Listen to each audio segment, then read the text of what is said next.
तो फिर फोर्थ के निंजा वॉर के खत्म होते ही नारुतो का सपना पूरा हो जाता है और सेवन होकागे बन जाता है और सभी को लग रहा था कि पूरी दुनिया पर शांति आ चुकी है। फिर हमें 10 साल का सीन दिखाया जाता है जहाँ पर हिडेली विलेज की हालत कुछ ऐसी हो चुकी थी और शिनोबी के नाम पर बस बोरुतो और कावाकी इस पूरी दुनिया पर जिंदा बचे थे, लेकिन वो दोनों एक दूसरे के खिलाफ थे। बोरुतो, मानना पड़ेगा तुम्हारे अंदर बहुत जान है, लेकिन जल्दी मैं तुम्हें उस जगह पर पहुंचा दूंगा जहाँ पर मैंने सेवेंथ होकागे को पहुंचाया है। कावाकी, मुझे लगा नहीं था कि तुम अपने मकसद को पूरा करने के लिए हिडेली विलेज को एक जंग का मैदान बना दोगे, लेकिन अब मैं तुम्हें और तबाही नहीं मचाने दे सकते हो और आज और ही पर ही मैं तुम्हें खत्म करके सब कुछ पहला जैसा कर दूंगा। तो गैस ऐसा क्या होता है जहाँ पर बोरुतो और कावाकी दोनों एक दूसरे के खून के प्यासे हो जाते हैं और हिडेली विलेज में कोई भी जिंदा नहीं बचा। तो 10 साल पहले आते हैं जहाँ पर हिडेली विलेज अब पहले जैसा ओल्ड सिटी नहीं रहा और एक मॉडर्न सिटी बन चुका है और टेक्नोलॉजी के मामले में भी काफी आगे पहुंच चुके हैं। वही शिकामारू और नारुतो कहीं पे जाते हुए बात कर रहे थे कि लॉर्ड सेवन पता नहीं आप सारा दिन क्या करता है, लेकिन कल आपकी एंट्री सेरेमनी है तो आज ही आपको सारा पेपर वर्क कंप्लीट करना है। और इन सारे पेपर वर्क को देख के नारुतो का सर घूम जाता है। वही विलेज में बोरुतो और शिकाडाई दोनों ही एक expensive chilli flavour burger sale हो जाने से पहले लेने के लिए दोनों के बीच एक रेस लगी हुई थी। मतलब पहले जैसे रामेन का ट्रेंड हुआ करता था, अब रामेन का ट्रेंड खत्म हो चुका है बल्कि बर्गर का ट्रेंड आ चुका है, जिसके बाद वो दोनों उस बर्गर को खरीद के एक चलती ट्रेन के ऊपर बैठ जाते हैं और वो दोनों जैसे उस बर्गर को टेस्ट करते हैं वो काफी ज्यादा तीखा होता है और शिकाडाई कहते हैं कि आखिरकार तुम ऐसे तीखे फ्लेवर वाले बर्गर हर समय कैसे खा सकते हो और पता नहीं मैं तुम्हारे साथ यहाँ पर कहाँ फंस चुका हूँ। वैसे आज ये लास्ट डे है जब हम दोनों ऐसे एंजॉय कर रहे हैं। तुम आखिरकार ये क्या कह रहे हो, क्या कल से हमारे स्कूल फिर से स्टार्ट हो रहे हैं? अरे यार कुछ महीने पहले ही तो हमें गर्मियों की छुट्टियां मिली थी और अभी भी वो बोर्डिंग क्लास फिर से स्टार्ट होने वाली है। नहीं, हमारी क्लास तो परसों स्टार्ट होने वाली है। कल तो तुम्हारे डैड का एंट्री सेरेमनी है और तुम अपने डैड का एंट्री सेरेमनी में टाइम पर पहुंच जाना। कुछ भी ऐसी वैसी हरकत मत करना जिससे तुम्हारे डैड को शर्मिंदा होना पड़े, क्योंकि तुम्हारे डैड हमारे विलेज के बहुत ही खास इंसान है और तुम्हारे एक्सपेंसिव चिली फ्लेवर बर्गर को तुम खुद ही खाओ। ये कहते शिकाडा एक खम्भे को पकड़ के उससे चला जाता है और शिकाडा के जाने के बाद बोरुतो भी एक खम्भे के ऊपर कूद जाता है और ऐसे देखता है कि कुछ बच्चे एक कमजोर बच्चे को परेशान कर रहे थे।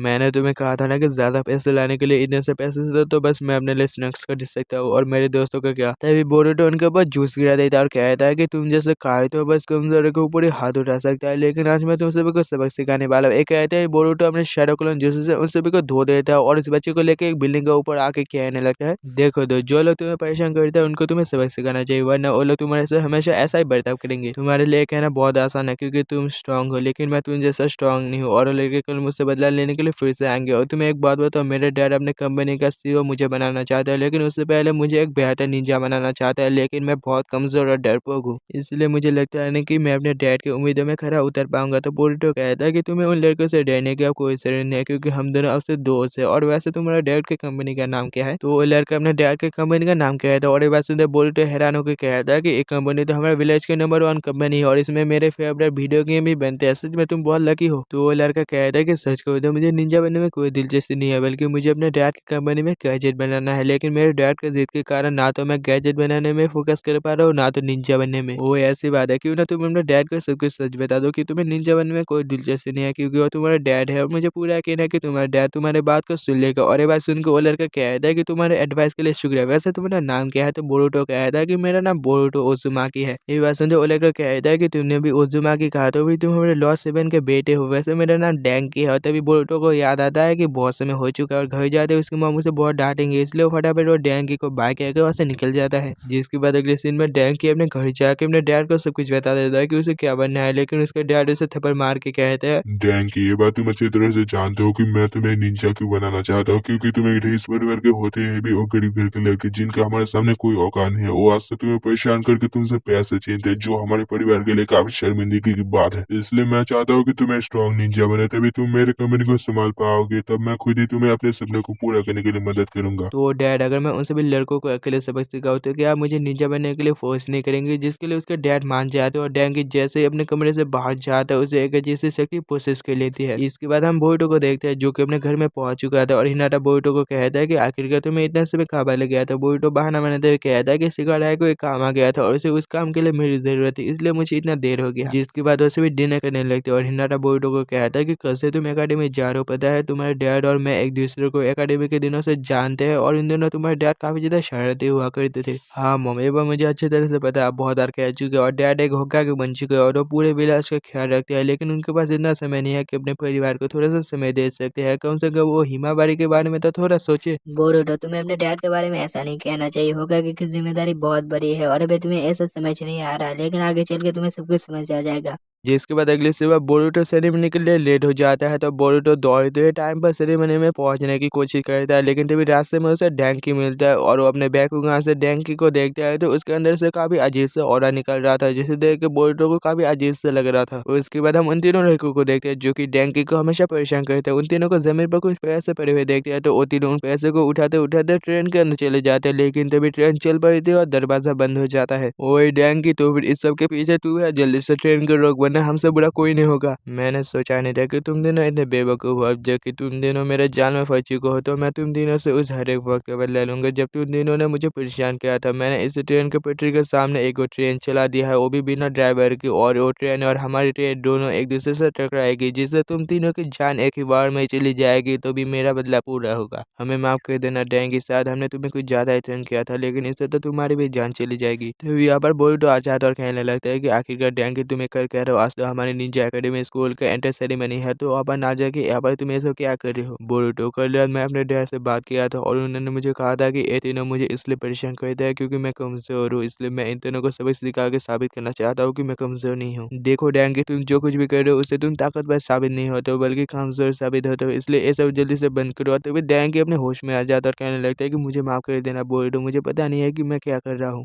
तो बोरुतो कहता है कि तुम इसकी फिक्र मत करो। ये कहते हैं बोरुतो छत के ऊपर जाके शैडो क्लोन जूस का यूज करता है। वही दूसरी ट्रेन भी काफी ज्यादा नजदीक पहुंच चुकी थी। वही बोरुतो अपने शैडो क्लोन से पट्टी चेंज करने की कोशिश करता है, लेकिन तभी बोरुतो का पैर फिसल जाता है, लेकिन बोरुतो के शैडो क्लोन गायब होने से पहले पट्टी चेंज कर देता है, जिसके कारण दोनों ट्रेन में टक्कर नहीं होती। वही बोरुतो गिरने से पहले डैंकी उसे पकड़ लेता है, लेकिन डैंकी बोरुतो का वेट नहीं संभाल पाता, जिसके कारण डैंकी भी गिरने लगता है। लेकिन तभी वो तीनों बच्चे बोरुतो और डैंकी को पकड़ लेते हैं और उन दोनों की जान बचा लेते हैं। वो पीले वाले लड़के हमसे भी बचते गया है, लेकिन इस ट्रेन को अब कैसे रोके। तुम उनसे भी फिक्र मत करो, हमें बस इस ट्रेन के बॉगी को अलग करना है और ऐसे भी किसी तरह उस ट्रेन के बॉगी को भी अलग कर देते और सभी उस बॉगी के अंदर चले जाते। और वो लड़का कहता है कि जल्दी से तुम दोनों हाथ धो वरना तुमसे भी नहीं बचोगे। डैंकी, अपने सीट बेल्ट की पेटी बांध लो क्योंकि अब हम लैंडिंग करने वाले हैं। मुझे माफ कर देना दोस्तों, मैं तुम सभी के साथ नहीं जा सकता हूँ क्योंकि अब हमें स्कूल जाना है। वो इस सेरेमनी में शिकामारू नारुतो को कहता है कि नारुतो, अब तुम तैयार हो ना, क्योंकि अब तुम्हें एक जबरदस्त स्पीच देनी है। वो इशिनो सभी स्टूडेंट को काउंट कर रहा था, लेकिन बोरुतो वहाँ पर प्रेजेंट नहीं था। वही दूसरी तरफ उस ट्रेन का सिर उड़ के सीधा होकागे के स्टोन फेस पर जाके लगता है और बोरुतो वहाँ से निकल के कहता है कि बोरुतो उज़ुमाकी प्रेजेंट है सर। क्या अभी इसने उज़ुमाकी कहा कि वो हमारे लॉ 7 का बेटा है। बोरुतो, मैंने तुम्हें कितनी बार कहा है कि इस सेरेमनी में कोई हंगामा मत करना, लेकिन तुमने तो जैसे नाश्ते देने की कसम खा ली है। वही नारुतो और बाकी सभी ऐसे देख के उनका मुंह खुला रह जाता है। तभी बोरुतो के पीछे कोनोहामारू आता है और बोरुतो उसे मारने की कोशिश करता है, लेकिन कोनोहामारू बोरुतो के हरे गमले को डिफेंड करके उसे पकड़ लेता है। बोरुतो, मैंने तुझे कितनी बार कहा है कि मजाक करने की भी हद होती है, लेकिन आज सरी बाजार में तुमने अपनी बाप की नाक कटा दी। तभी डैंकी उस बॉगी से निकलता है और डैंकी को देख के कोनोहामारू हैरान को कहता है कि तुम आखिरकार यहाँ पर क्या कर रहे हो। जिसके बाद शाम के टाइम शिकामारू नारुतो को बोरुतो की रिपोर्ट देते हुए कहता है कि मैंने पता लगा है कि उस हादसे में बोरुतो की कोई गलती नहीं थी, बल्कि बोरुतो तो डैंकी नाम के लड़के को बचाने के लिए ट्रेन के अंदर गया था। और ये बात सुनकर नारुतो खुश हो जाता है, लेकिन इसके बावजूद नारुतो बोरुतो को 7 दिन के लिए सस्पेंड कर देता है निंजा एकेडमी से। जिसके बाद 7 दिन बाद बोरुतो का सस्पेंशन खत्म होते वो एकेडमी जैसे जाता है, उसकी मुलाकात डैंकी से होता है और डैंकी बोरुतो को कहता है कि तुम्हारा शुक्र, तुम मेरी वजह से मुझे पता है कि अब मुझे क्या करना है, लेकिन ये बुरा हुआ कि मेरी वजह से तुम्हें सजा मिली। कोई बात नहीं डैंकी, दोस्तों में ऐसा होता ही रहता है, इसलिए मैं बुरा नहीं मानूंगा। जिसके बाद बोरुतो क्लास में ऐसे एंट्री मारता है कि जैसे पूरी क्लास उसी की बाप की है, वैसे एक तरह से उसी की बाप की है, लेकिन वहाँ पर किसी का भी कोई भी रिएक्शन नहीं था, बल्कि सभी बोरुतो को घूर घूर के देख रहे थे। उसके बाद बोरुतो अपने सीट में जाके बैठ जाता और कहने लगता है, अच्छा होगा कि सस्पेंस जल्दी खत्म हो गया, क्योंकि घर पर रहते हुए बस मुझे पढ़ाई करनी पड़ती थी, लेकिन अब मैं यहाँ पर फुल मस्ती करूंगा। जिसके बाद हमें कुछ लड़कियों को दिखाया जाता है, जिसमें से एक चोजो होता है जो कि चोजी की बेटी होती है, और सारारा जो कि सासके की बेटी होती है। सर ये लड़का लॉ 7 का बेटा है, लेकिन दोनों में कितना ज्यादा अंतर है। लॉ 7 कितना ज्यादा कूल और औसम है, लेकिन ये लड़का एकदम डम्बो है। देखना बड़े होकर मैं एकदम लॉ 7 जैसा एक अच्छा होकागे बनूंगा। चोजो, गलतफहमी मत पालो, लॉ 7 के बाद जो होकागे बनने के लायक है वो सिर्फ मैं हूँ और कोई नहीं, समझी।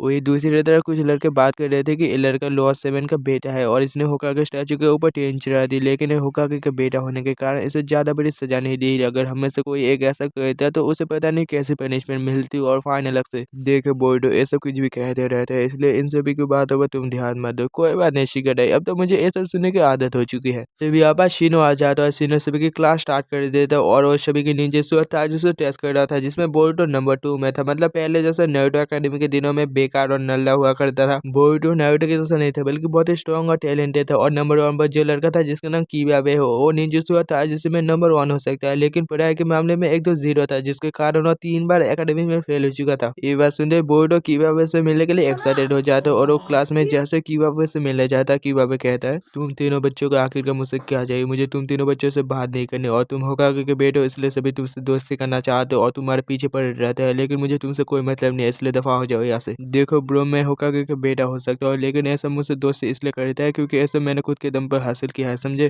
अबे साले तो भी तू कहना क्या चाहता है कि नंबर 2 पे होने के बावजूद तू मुझसे बेहतर है तो हो जाए एक बैटल तुम्हारे और मेरे बीच। ठीक है मैं तुम्हारे से लड़ने के लिए तैयार हूँ लेकिन इतना समझ लेना कि तुम नंबर 1 पर हो इसलिए मैं तुम्हें छोड़ दूंगा और तुम समझ लेना कि तुम होकागे के बेटे हो इसलिए मैं तुम्हारे ऊपर रहम करूंगा। जिसके बाद बोरुतो और किबाबे को हम लड़ाई के मैदान में देखते हुए सभी स्टूडेंट क्लास बंक करके इन दोनों की लड़ाई को देखने के लिए आए थे। बोरुतो ने इस मुसीबत को अपने गले खुद ही लगाया है तो बोरुतो इस मुसीबत को सॉल्व करेगा और हमें से कोई भी इन दोनों की लड़ाई के बीच में ही आएगा। अब सुना होकागे के बेटे भले ये लड़ाई ऑफिशियल नहीं है लेकिन इसमें हम हथियार का इस्तेमाल नहीं करेंगे और निंजुत्सु और ताजुत्सु से एक दूसरे के ऊपर हमला करेंगे। वैसे तुम्हारे लिए मेरा निंजुत्सु ही काफी है। देखो तुम नंबर 1 पर जरूर हो लेकिन मुझे अंडर एस्टिमेट करना तुम्हारी सबसे बड़ी गलती भी हो सकती है। एक कहते बोरुतो शाहरुख जुस्सु से किबाबे पर वो हमला करता है लेकिन किबाबे बोरुतो के हर एक क्लोन को धूल चढ़ा के उसके असली को पकड़ के दूर फेंक देता है जिससे बोरुतो की हालत बहुत ही ज्यादा खराब हो जाती है। बोरुतो पहले दिन 7 दिन के लिए सस्पेंड हो चुका था लेकिन अब ये सब देख के लगता है कि ये दोनों एकेडमी से निकाल दिए जाएंगे, लेकिन मानना पड़ेगा बोरुतो के अंदर कुछ तो बात जरूर है और ये लड़का और कोई नहीं बल्कि साई और इन का बेटा इनोचिन है। वही बोरुतो दोबारा उठ के किबाबे के ऊपर हमला करता है लेकिन ये बस किबाबे का सब्स्टिट्यूशन जुस्सु था जिसके बाद किबाबे पीछे से बोरुतो को पकड़ लेता है लेकिन ये भी बोरुतो का एक क्लोन था जिसे देख के किबाबे को एक बात पता चलता है कि बोरुतो अपने क्लोन को आगे लेने के लिए भेजता है लेकिन वो खुद ही पीछे रहता है तो उसे बस इसलिए बोरुतो को पकड़ना है। एक कहते किबाबे वहाँ पर एक स्मोक बम मार देता है जिससे बोरुतो को कुछ भी नहीं दिखाई देता है लेकिन बोरुतो किसी तरह किबाबे को सेंस करके उसके ऊपर हमला करता है लेकिन किबाबे बिना साबुन के उसके हर एक क्लोन को धोने लगता है और ये सब देख के डैंकी बताने लगता है कि किबाबे सच में निंजुत्सु और ताजुत्सु में बहुत ही कमाल का है लेकिन बस पढ़ाई में ही ये बेकार है। सर दादा तुम क्या कह रहे हो, इस सेवन होकागे का लड़का और ये नंबर 1 लड़का दोनों ही काफी अच्छी तरह से लड़ रहे हैं ना। देखो तुम होकागे के बेटे हो इसका मतलब ये नहीं कि तुम सब कुछ कर सकते हो और सभी लोग तुम्हारे तलबे चाहते हैं, इसका मतलब ये भी नहीं कि मैं तुम्हारे तलबे चाहता हूँ। और ये निंजा अकेडमी पहले के जैसा नहीं रहा, अगर पहले के जैसा होता तो मैं कब का ग्रेजुएट हो चुका था वरना मुझे तुमसे भी बेवकूफों के साथ रहना नहीं पड़ता। हाँ ये बात सच है कि मैं होकागे के बेटे हूँ और ये भी सच है कि मैं सब कुछ नहीं कर सकता लेकिन ऐसा नहीं कि मैं कुछ भी नहीं कर सकता और जो कुछ भी तुम देख रहे हो वो मैंने अपने दम पर हासिल किया है ना कि होकागे के दम पर। एक कहते बोरुतो किबाबे के ऊपर हमला कर देता है लेकिन किबाबे वहां से गायब होकर ऊपर से बोरुतो के ऊपर हमला करता है लेकिन वो भी बोरुतो का एक क्लोन होता है। जिसके बाद बोरुतो किबाबे को धोबी पछाड़ मार देता है और इसे देखने के बाद किबाबे बहुत ज्यादा गुस्सा होकर अपने हथियार को लेकर अस्टर जुस्सु का यूज करने लगता है। तभी कैसे एक बर्ड आके किबाबे का हथियार को ले लेते और इनोशिन का इंक वाला जुस्सु था। देखो किबाबे तुम्ही ने रूल बनाया था कि इस लड़ाई में किसी भी तरह का हथियार का इस्तेमाल करना सख्त मना है लेकिन तुमने हथियार का इस्तेमाल किया है तो ये लड़ाई बोरुतो जीत गया है। और ये बात सुनने के बाद किबाबे भी अपनी हार मान लेता है। जिसके बाद हम आंको और शिनो को देखते हैं और आंको शिनो को कहता है कि तुम बोरुतो के टीचर बने हो ना इसलिए बोरुतो के ऊपर तुम अच्छे से नजर रखना क्योंकि बोरुतो बिल्कुल नारुतो की तरह ही है जैसे वो बचपन में हुआ करता था, वरना बोरुतो फिर से वैसा ही कोई दोबारा कांड ना कर दे। आपके एडवाइस के लिए शुक्रिया। भले ही बोरुतो लॉस 7 का बेटा है लेकिन मैं उसके ऊपर जरा से भी नरमी नहीं बरतूंगा। एक कहते हैं शिनो अपने क्लास के अंदर जाने लगता है लेकिन वहाँ पर एक भी बच्चे नहीं थे जिसे देख के और ट्रेनिंग ग्राउंड में चला जाता है और वहाँ पर जाके देखता है कि सभी बच्चे वहाँ पर थे और बोरुतो को कहता है कि तुम सभी आकर के यहाँ पर क्या कर रहे हो। कुछ नहीं टीचर, हम सब बस यहाँ पर एक फ्रेंडली मैच कर रहे थे जिसके बाद सभी बच्चे बोरुतो के फैन हो जाते और बोरुतो के साथ खाना खाने के लिए कहने लगते हैं। वही कुछ बच्चे अभी तक बोरुतो को ट्रोल कर रहे थे तभी यहाँ पर इनोशिन आके कहता है कि जब डैंकी को सभी बच्चे परेशान करते थे तो तुम्हें से कोई आगे नहीं आया बल्कि बोरुतो आगे आया था, इसलिए बोरुतो को कुछ भी कहने का तुम्हारा कोई हक नहीं है। वही इस लड़ाई के बाद बोरुतो और किबाबे दोनों की दोस्ती हो जाती है। जिसके बाद सीन चेंज होता है ना, शिनो को देखते हैं जो कि सभी बच्चों को शूटिंग चलाने की प्रैक्टिस करवा रहा था और ये बात सुनते सभी बच्चे जोश में आ जाते। वही कुछ बच्चे बहुत ही बेहतर तरीके से शूटिंग चला रहे थे, वही कुछ बच्चे बहुत ही घटिया तरह से शूटिंग चला रहे थे। लेकिन दूसरी तरफ मेटली जो कि ली का बेटा है वो शूटिंग चलाने में टॉपर है क्योंकि वो अपने डैड के साथ शूटिंग प्रैक्टिस होता है जिससे कि प्रैक्टिस हर समय करता रहता है। लेकिन टॉपर होने के बावजूद उसकी एक कमजोरी है कि जब भी कोई उसे देखता है या उसकी तारीफ करता है तो वो काफी ज्यादा नर्वस हो जाता है और गलतियां कर बैठता है। तभी बोरुतो पीछे से एक जान शूटिंग को लेकर अपने टारगेट की तरह छोड़ देता है लेकिन टारगेट के सामने मेटली खड़ा हुआ था और अपने पैरों से उस शूटिंग को रोकने के लिए बिल्कुल तैयार खड़ा हुआ था लेकिन सभी लोगों का ध्यान मेटली पर था जिसके कारण मेटली फिर से नर्वस हो जाता है और उसका पैर शूटिंग पर अटक जाता है जिसके कारण वो गिर जाता है। ओए मेटल तो ठीक तो है, हमें लगा कि तू गया कहाँ से।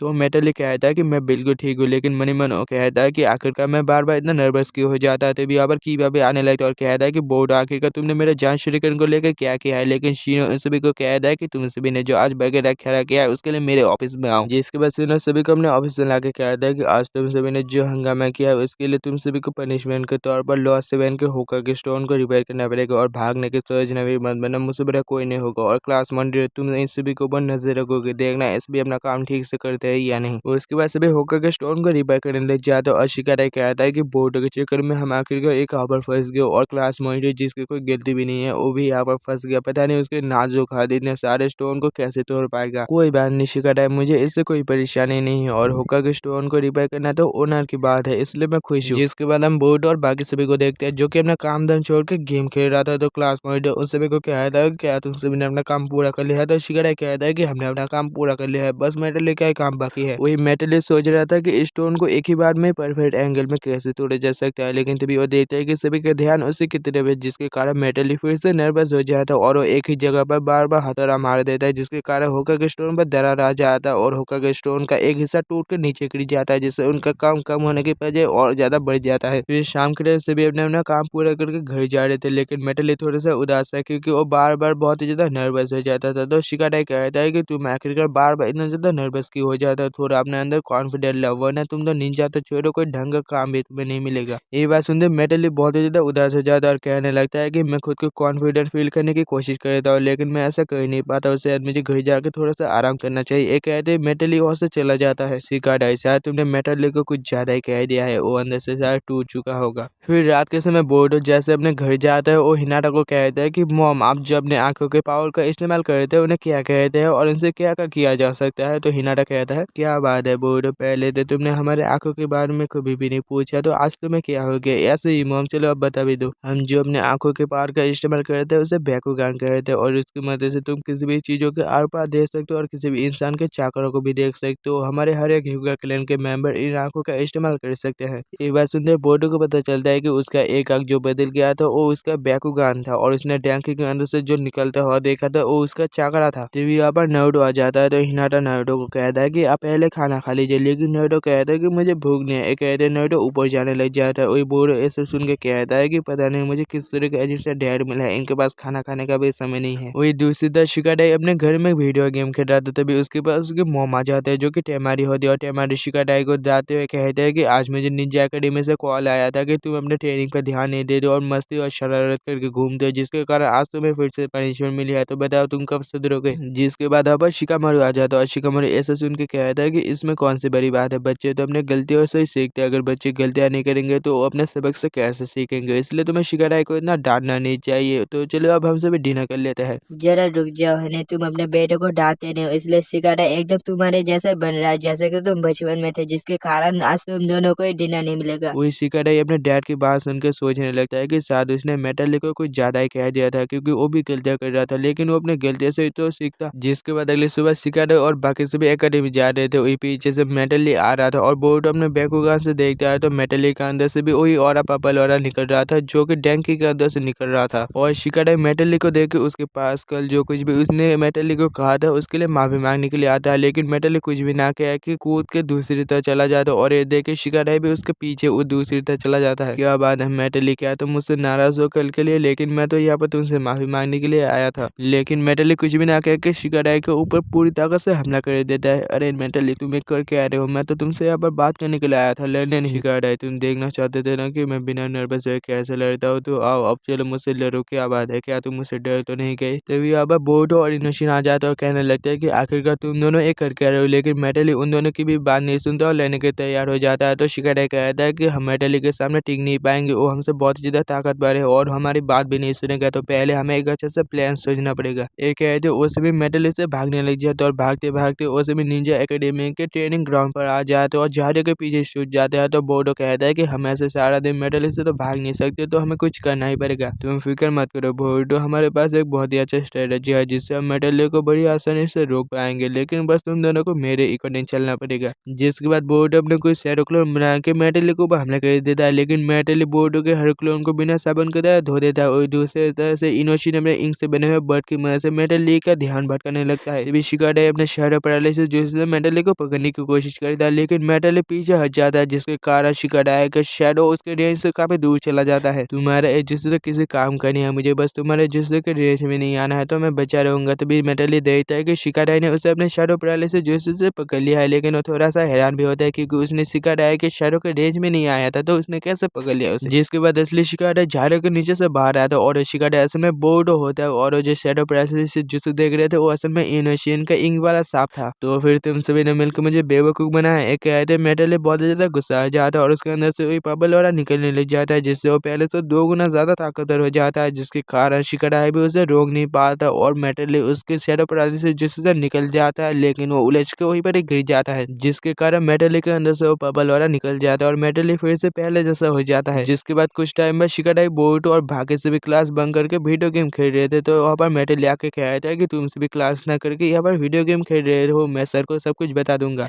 ये देख के बोर्ड और शिकारा मेटली को चुप कराने के लिए उसे भी वीडियो गेम खेलना सिखा रहे थे और मेटली वीडियो गेम खेल रहा था और सभी उसे ही वीडियो गेम खेलते हुए देख रहे थे, जिसके कारण मेटली बहुत ही ज्यादा नर्वस हो जाता है और हर बारी में गेम बहुत ही तेज दबा देता है, जिससे गेम ही टूट जाता है। अब इस साले मेटली मैंने अपने पॉकेट मनी जमा करके ये वीडियो गेम खेला था, लेकिन तुमने इसे तोड़ दिया। अब मुझे एक नया वीडियो गेम ला कर दो, वरना मुझे इस वीडियो गेम के पैसे दो। स्टार्टिंग में हम कोनोहामारू को समन जिसको करते हुए देखते हैं, जिससे वहाँ पर एक बहुत ही बड़ा मेंढक समन हो जाता है। कोनोहामारू मैं घर पे बैठ के लंच कर रहा था, लेकिन तुमने मुझे यहाँ पे बुला लिया। कोई जरूरी बात नहीं है तो क्या मैं जा सकता हूँ, वरना मेरा खाना ठंडा हो जाएगा। हाँ तुम जा सकते हो, मैं तो बस बच्चों को दिखा रहा था कि समन जिसको कैसे करते हो। और तभी सभी लड़के कोनोहामारू को घेर लेते हो, कहने लगता है कि आप तो सच में बहुत ही ज्यादा अमेजिंग है, क्या हमें भी ये जिसको आप सिखाएंगे। आप ज्यादा शो मत कीजिए बिग ब्रदर कोनोहामारू, ये मामूली जिसको तो कोई भी कर सकता है। तुम आखिरकार क्या कह रहे हो बोर्ड, और जब तक मैं एकेडमी में हूँ तुम मुझे सेंस से कहा करो, ये बिग ब्रदर नहीं समझे। तभी बोर्ड कोनोहामारू का स्क्रॉल छीन कर समन जुस्सो करने की कोशिश करता है, लेकिन वहाँ पर कुछ भी समन नहीं होता। बोर्ड कुछ भी करने से पहले मेरी पूरी बात तो सुन लिया करो। किसी भी समनिंग एनिमल को समन करने से पहले उसके साथ एक कॉन्ट्रैक्ट बनाना पड़ता है, तभी उसे तुम समन कर पाओगे।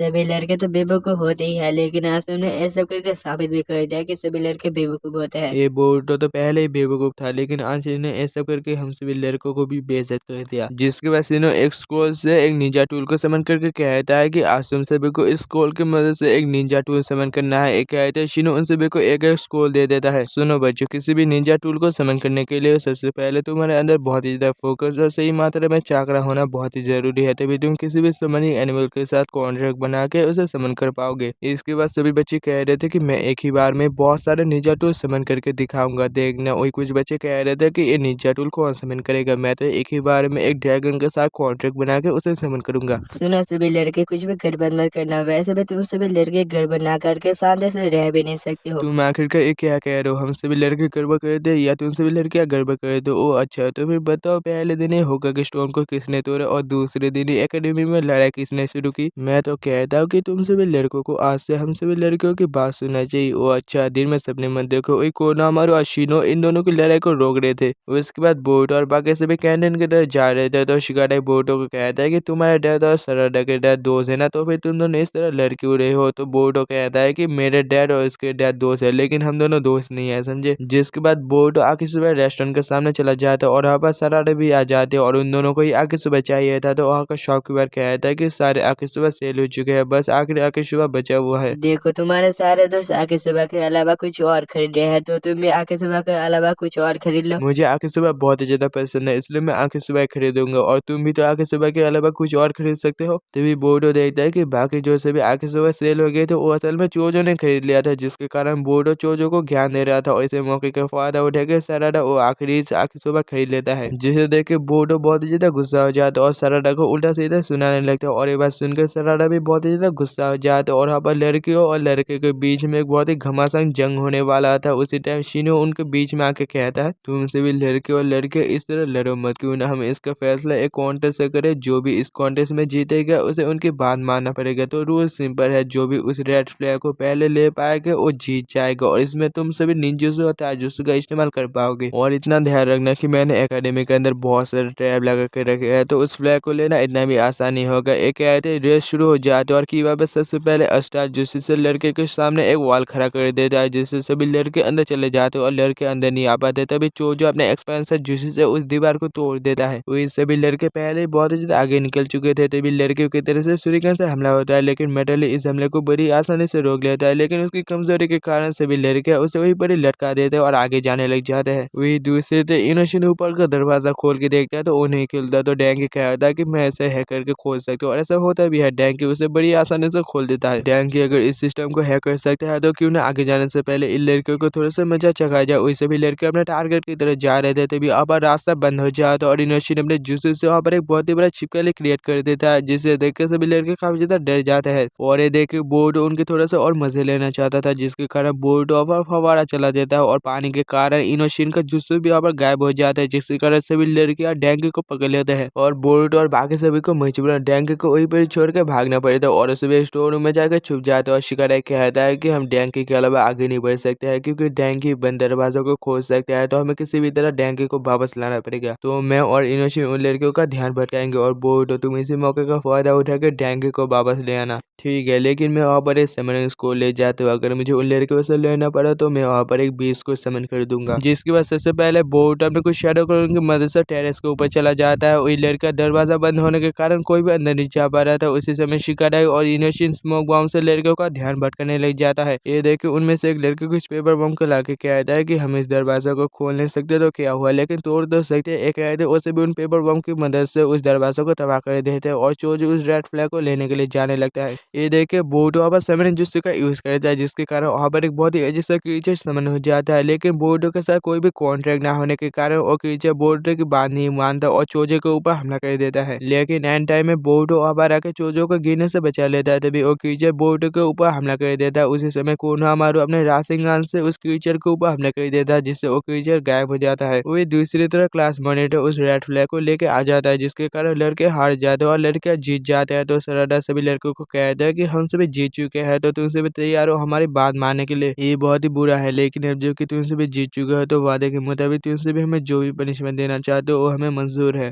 हमने कब कहा कि हम तुम सभी को पनिशमेंट करेंगे? तुम सभी ने चोजो की जान बचाई है, इसलिए हम तुम सभी को अभी के लिए माफ करते हैं। ऐसे हमारी गलती थी, इसलिए हम सभी लड़कों को माफ कर देना। आखिरकार तुम सभी समझ ही गए। मैं तुम सभी को कब से यही समझाना चाहता था, जैसे आकिसोबा और बन एक दूसरे के बिना अधूरे है, उसी तरह बॉयज और गर्ल एक दूसरे के बिना अधूरे है। आखिरकार शिनो एक ऐसी बात कर रखा है। वही कोनोहामारू सोच रहा था कि बोरुतो के अंदर इतना कम चक्रा होने के बावजूद उसने इतने खतरनाक बीस्ट को कैसे समन कर लिया, वो भी बिना कॉन्ट्रैक्ट के। वही एक अनजान लड़का उनको चुपके से देख रहा था। उधर एकेडमी के अंदर चारों तरफ पेपर बम लगे होने के कारण एकेडमी तबाह हो जाता है और ये देख के शिनो कहता है कि शायद कुछ दिनों के लिए मुझे तुम सभी की क्लास बाहर ही लेना पड़ेगा। जिसके बाद सीन चेंज होता है और हम उसी लड़के को देखते हैं जो कि चुपके से उन सभी को देख रहा था। और आपको तो शायद पता चले गया होगा कि एक कौन है, और शिनो उसका इंट्रोडक्शन देते हुए कहता है कि हिडन साउंड विलेज से आया हुआ एक ट्रांसफर स्टूडेंट है और इसका नाम बिस्की है। वही सभी लड़कियां बिस्की को देख के कह रहे थे कि ये लड़का कितना ज्यादा क्यूट और गुड लुकिंग है। फिर शिनो बिस्की को कहीं पर बैठ जाने को कहता है और बिस्की बोर्डो के बगल में आके बैठ जाता है और कहता है कि मैं यहाँ पर बैठ सकता हूँ, अब कोर्स में बैठ सकता हूँ, लेकिन तुम्हें मेरा नाम कैसे पता है? ये लड़का शायद बहुत ही ज्यादा स्ट्रॉन्ग है, इसके साथ लेने में मजा आएगा। फिर शिनो बोर्डो को एक सवाल देता है और बोर्डो उस सवाल को बड़ी आसानी से सॉल्व कर देता है और कहने लगता है कि इतना आसान सवाल, कोई मुश्किल सवाल दीजिए शिनो सेंसेई, इतना आसान सवाल तो कोई बच्चा भी सॉल्व कर लेगा। ये बात सुनते शिनो को आ जाता है गुस्सा और वो बोर्डो को एक ऐसा सवाल देता है जिसे देख के बोर्डो का सर घूमने लग जाता है। तभी बिस्की वहाँ पर आके उस सवाल को सॉल्व कर देता है। अरे बिस्की, मैंने तुम्हें इस सवाल को सॉल्व करने को नहीं कहा था, मुझे लेकिन बोर्डो की मदद करना अच्छा लगता है। ठीक है, तुम दोनों अपनी जगह पर जाके बैठ जाओ। फिर सीन चेंज होता है, हम बोर्डो और किवाबे को एक दूसरे के खिलाफ लेते हुए देखते हैं, लेकिन किवाबे बोर्डो को बड़ी आसानी से हरा देता है। तो शिनो कहता है कि ये लड़ाई किवाबे जीत चुका है। जिसके बाद किवाबे के ओपोनेंट में बिस्की आता है।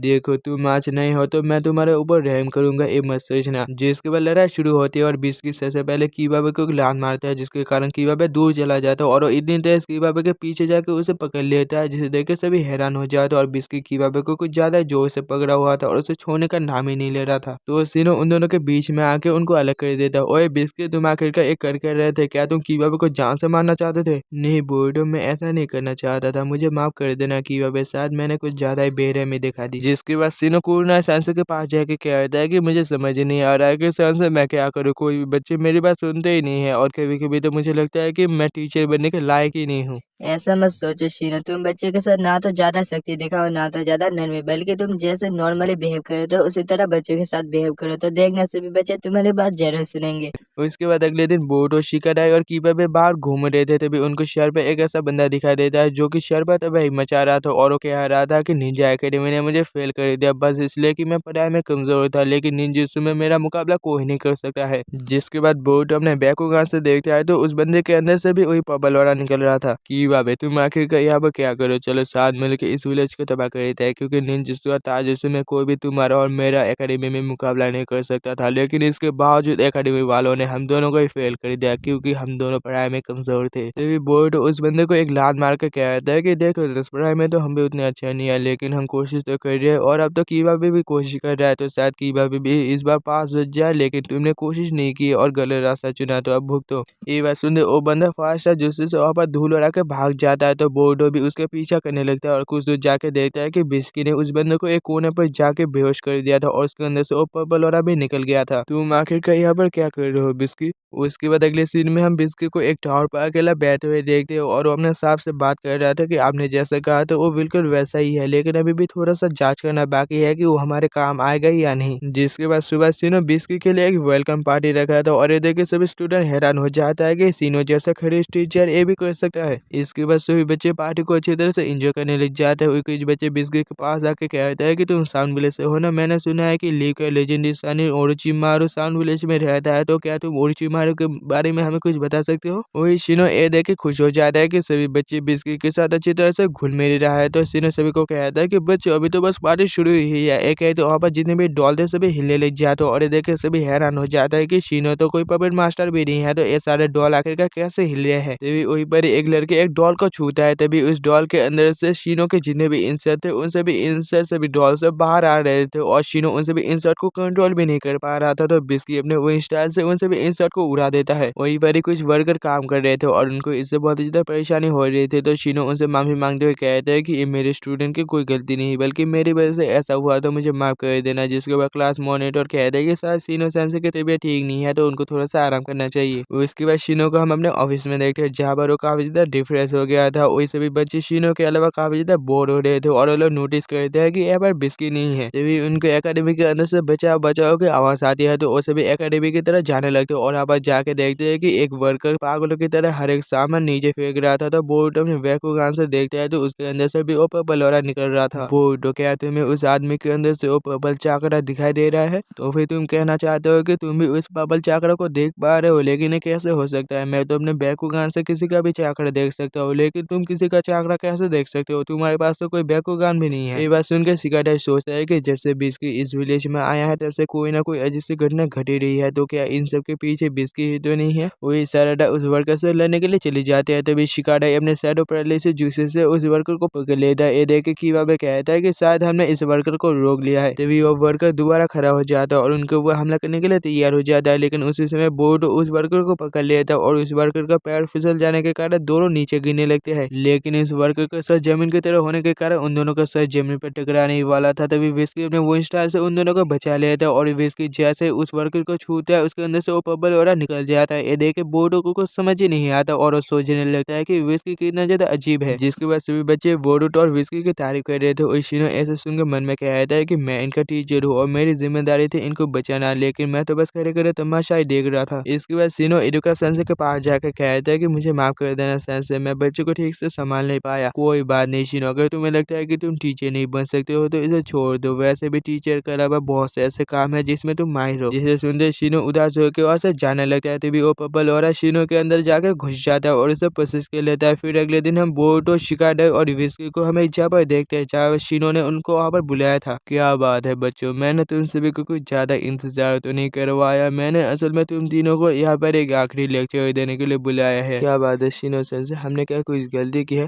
अबे साले बोरुतो, हमने कुछ गलती की भी है या नहीं, लेकिन शिनो सेंसे से माफी मांग लो क्योंकि हमने शिनो सेंसे को बहुत ही ज्यादा परेशान किया है। तुम्हें माफी मांगने की कोई जरूरत नहीं है क्योंकि अब तुम तीनों यहाँ पर मरने वाले हो। एक कहते शिनो अपने इंसर्ट से उन तीनों के ऊपर हमला कर देता है, लेकिन वो तीनों शिनो के इंसर्ट से बच जाते हो और बोरुतो अपने बैकुगान से देखते आए तो शिनो के अंदर से भी वही पर्पल वाला निकल रहा था। तुम तीनों को झेलते झेलते मैं थक चुका हूँ, लेकिन अब और नहीं, इसलिए मैं तुम तीनों को चैप्टर एक बड़ी क्लोज कर दूंगा। एक कहते शिनो अपने इंसर्ट से दोबारा उन तीनों को ऊपर हमला कर देता है, लेकिन बोर्डो इस बार शीनो के इंसर से बच नहीं पाता और शीनो के इंसर बोर्डो को धीरे धीरे खाने लगता है। तो विस्की शीनो के सामने एक स्मोक बॉम्ब फेंक के अपने ओन स्टाइल से शीनो के जितने भी इंसर बोर्डो को खा रहे थे उन सभी को उड़ा देते हो और अपने हाथ को लंबा करके बोर्डो को पकड़ के वहां से भाग जाते हैं। भागो, आखिरकार तुम तीनों कितनी दूर तक भागोगे? मैं एक सनसनी निंजा हूँ और मेरे इंसर इस जंगल के कोने कोने तक मैंने फैला दिया है, तो तुम तीनों कहीं पर भी क्यों ना छुप जाओ, मैं तुम तीनों को ढूंढ ही निकालूंगा और खत्म कर दूंगा। वही बोर्ड और बाकी सब एक पेड़ के नीचे छिप जाते और शिकाडाई कहता है कि मेटली के साथ भी ऐसा हुआ था, लेकिन वो एक गैनिन था इसलिए हमने उसे किसी तरह रोक लिया, लेकिन सीनो सैन से तो एक जोनी ने, हम उसे कैसे रोकेंगे? हमें जो कुछ भी करना है वो जल्दी करना पड़ेगा, क्योंकि सीनो सेंसे के इंसर हमें जल्दी ढूंढ लेंगे और अगर सीनो सेंसे ने हमें फिर से पकड़ लिया तो शायद हम उनसे बच के भाग भी नहीं पाएंगे। इसके बाद हम इरुका सेंसे को अपने ऑफिस में देखते और वो सीनो के बारे में कह रहा था कि सीनो शायद बहुत ही ज्यादा परेशान हो गया है क्योंकि कोई भी बच्चे उसकी बात नहीं सुनते हैं। मैं आशा करूंगा कि सभी बच्चे उसकी बात सुनने लगे। इधर बोर्डो और बाकी सभी भागते भागते काफी दूर तक आ गए थे, तो बोर्डो कहता है कि हम शायद बहुत दूर तक आ गए हैं, तो शायद हमें भागना बंद कर देना चाहिए। सीनो सेंसे एक जूनिन है इसलिए हमें उनको हल्के में नहीं लेना चाहिए। तभी वापस सीनो अपने इंसर्ट को लेके आ जाता है, जिसे देख के शिकाडाई और बोर्डो धूम दबा के भागने लगते हैं। उधर बिस्की सीनो के इंसर्ट से बचने के लिए पहले पेड़ के ऊपर चला जाता है। वही वो दोनों दौड़ते दौड़ते शिकाडाई नोटिस करते हैं कि सीनो के इंसर्ट पानी से दूर भाग रहे हैं। इधर बिस्की बोर्डो और शिकाडाई को देख के कहता है कि ये दोनों तो किसी काम के नहीं है, शायद मुझे इन दोनों की हेल्प करना पड़ेगा। ये कहते हैं बिस्की उन दोनों को एक सेफ जगह पर ले आता और कहता है कि क्या तुम दोनों ठीक हो? और बोर्डो, क्या तुम मुझे बता सकते हो कि तुम्हें सभी के अंदर से कौन सा जिसे चाकरा दिखाई देता है? मुझे ठीक से पता नहीं है, लेकिन जो कोई भी सीनो सेंसे और मेटली की तरह अजीब बर्ताव करते हैं उनके अंदर से मुझे एक पर्पल चाकरा दिखाई देता है और जैसे वो पर्पल चाकरा उनके अंदर से निकल जाता है तो उसे फिर से नॉर्मल हो जाते हैं और मुझे शक है कि सीनो सेंसे के साथ भी ऐसा ही हुआ है। वो ऐसी बात है, तो फिर अगर हमें इन से निकलना है तो सीनो सेंसे को हमें खत्म करना पड़ेगा। तुम्हें पता भी है तुम क्या कह रहे हो बिस्की? सीनो सेंसे हमारे सेंसे है और हम उन्हें कैसे खत्म कर सकते हैं? वैसे वो भी तो हमें मारना चाहते हैं, तो फिर अगर हम उन्हें पहले खत्म कर दे तो हम जिंदा बच सकते हैं। इसकी कोई जरूरत नहीं क्योंकि मेरे पास एक अच्छा प्लान है, लेकिन किसी को सीनो सेंसे का ध्यान बढ़ाना पड़ेगा और एक काम तुम कर सकते हो बिस्की, क्योंकि हम तीनों में से सबसे ज्यादा ताकतवर तुम ही हो और अभी भी तुम्हारे पास बहुत सारा चाकरा बचा हुआ है। वो इसलिए तुमने मुझे मौत के मुंह में धकेल रहे हो। और शिकाडाई मन में कहता है कि मैं इसके ऊपर भरोसा नहीं कर सकता हूँ क्योंकि बिस्की काफी ज्यादा अजीब है और जैसे बिस्की इस विलेज में आया है तब से ऐसे अजीब सी घटना शुरू हुआ है और बोर्डो सा इसके ऊपर पूरा भरोसा करता है, लेकिन मैं इसके ऊपर 1% भी नहीं भरोसा कर सकता हूँ। तभी बोर्डो कहता है कि मिस्की को ये सब करने की कोई जरूरत नहीं क्योंकि मैं शीनो सेंसे का ध्यान बटाऊंगा। अबे बोर्डो, तू पागल हो चुका है क्या? इसमें तेरी जान भी जा सकती है। मुझे अपनी कोई फिक्र नहीं है, लेकिन मैं ये बर्दाश्त नहीं कर सकता हूँ कि हमारी वजह से किसी और की जान खतरे में डाली जाए और विस्की तो हमारे विलेज का है भी नहीं है, तो उसे अपनी जान खतरे में डालने की क्या जरूरत है? वैसे भी शीनो सेंसे को हमसे अच्छी तरह से कोई जानता भी नहीं है। ये बात सुनते विस्की इमोशनल हो जाता है। फिर हम शीनो को देखते हैं जो कि कहता है कि आखिरकार तुम सभी ने सामने आने का फैसला कर ही लिया है, तो चलो मेरे ऊपर हमला करो, देखता है कि अब तक तुम सभी क्या कर सीखे हो। ये बात सुनते बोर्डो शीनो के ऊपर हमला करता है, लेकिन शीनो बोर्डो को पकड़ लेता है, लेकिन वो तो बस बोर्डो का एक क्लोन था। जिसके बाद बोर्डो ऊपर से शीनो के ऊपर हमला करता है। तभी शिकाडाई अपने शैडो पैरालिसिस जिससे शीनो को पकड़ने की कोशिश करता है, लेकिन शीनो इस हमले से बच के अपने इंसर से उन दोनों को ही पकड़ लेता है। तुम दोनों तो एक ढंग का प्लान भी नहीं बना सकते हो। मुझे एक कहते हुए शर्म आ रहा है कि तुम दोनों मेरे स्टूडेंट हो, लेकिन अब ये कह के क्या फायदा क्योंकि तुम दोनों तो अब खत्म होने वाले हो। तभी विस्की अपने हाथ को लंबा करके पानी के अंदर से शीनो को पकड़ के पानी के अंदर खींच लाता है और लाइटिंग स्टार जिससे से पानी के अंदर से शीनो को एक जोरदार झटका देता है, जिसके कारण शीनो के अंदर जितने भी इंसेक्ट थे वो सभी बाहर आ जाते हैं और शीनो के अंदर से वो पर्पल वाला भी निकल आता है। ये देख के विस्की शीनो को पानी से बाहर फेंक देता है, लेकिन वो खुद ही पानी से बाहर नहीं निकल पाता और उसका दम घुटने लगता है। तो बोर्डो पानी में कूद के विस्की को बाहर निकलने की कोशिश करता है, लेकिन उसको भी दम घुटने लगता है। उधर शीनो को जैसे होश आता है वो कहता है कि मैं आखिर का एक करके आ रहा था, मैं अपने स्टूडेंट को जान से मारना चाहता था। ये कहते हैं शीनो भी पानी में कूद जाता है और उस समय जुत्सु का यूज करके विस्की और बोर्डो दोनों को ही पकड़ के सेफली पानी से बाहर ले आता है, लेकिन इसके कारण वहाँ पर तीनों ही बेहोश हो जाते हैं। इसके बाद सीन चेंज होता है, हम कुनाई सेंसे को देखते हैं जो कि अपने पुराने स्क्वाड की फोटो को देख के कह रहा था कि शीनो तुम दिल के बहुत ही ज्यादा साफ हो और इसलिए सभी बच्चे तुमसे बहुत ही ज्यादा प्यार करते हैं और तुम टीचर बनने के बिल्कुल लायक हो। इसके बाद शीनो एक बार होकागे को जाके बता देता है और कहता है कि एक पर्पल चाकरा जो कि सभी को प्रोसेस करके उसके अंदर को बुरा निकालता है और ये आज मेरे साथ भी हुआ, जिसके कारण मैंने बोर्डो और बाकी बच्चों को मारने की कोशिश की थी, लेकिन बच्चों ने किसी तरह मेरे अंदर से उस चाकरा को निकाल दिया और इसकी वजह से आप मुझे जो सजा देना चाहते हो वो मुझे मंजूर है। मैं आखिरकार तुम्हें सजा क्यों दूंगा क्योंकि तुमने हमारे बच्चों की जान बचाई है। और शिकामारू कहता है कि हमें इस सजा से चाकरा का कुछ करना पड़ेगा, ये तो जूनियर लेवल के निंजास के ऊपर भी हमला कर रहा है। फिर अगले दिन शीनो सभी बच्चों से माफी मांगते हुए कहते हैं कि मैंने तुम तीनों की जान लेने की कोशिश की इसलिए मुझे माफ कर देना और मैं आज से निंजा के एकेडमी से रिजाइन करते हो, इसलिए तुम तीनों को मेरे बारे में सोचने की कोई जरूरत नहीं है। तीनों सेंस आखिरकार आप रिजाइन क्यों कर रहे हो? आपने हमें मारने की कोशिश इसलिए की थी क्योंकि आप अपने ही कंट्रोल में नहीं थे, और वैसे भी आप अगर चले जाएंगे तो हमें पहले भी मन नहीं लगेगा, इसलिए प्लीज रिजाइन मत कीजिए। और ये बात सुनकर तीनों इमोशनल हो जाता है कि बच्चे उससे कितना ज्यादा प्यार करते हैं। फिर कुछ टाइम में बोर्डो और शिकारा एक रेस्टोरेंट में खाना खाने जाते हैं और बोर्डो शिकारा को एक ड्राइंग बना के दिखा के कहता है कि मुझे सीनो सेंसे और मेटालिक के आसपास ऐसा ही एक औरा दिखाई दिया था, लेकिन बोर्डो की ड्राइंग काफी ज्यादा गंदी थी जिसके कारण शिकारा को कुछ खास समझ नहीं आया। जो भी हो, लेकिन इन दोनों में एक चीज कॉमन है कि दोनों ही अपने कंट्रोल में नहीं थे। लेकिन आखिरकार वो चाकरा है क्या? उधर शरद और बाकी लड़के कहीं पर जा रहे थे, एक बंदा अपना इनविजिबल जूसी से उनका पीछा कर रहा था, तो क्लास मॉनिटर को लगता है कि कोई सा उनका पीछा कर रहा है, लेकिन वहाँ पर कोई भी नहीं था जिसके कारण उसे भी आगे बढ़ने लगता है। तभी चोजो को भी मैसेज होता है कि कोई सा उनका पीछा कर रहा है, तो उसे भी फाइटिंग मोड में आ जाता है, लेकिन वो लोग देखते हैं कि वहाँ पर कोई भी नहीं था।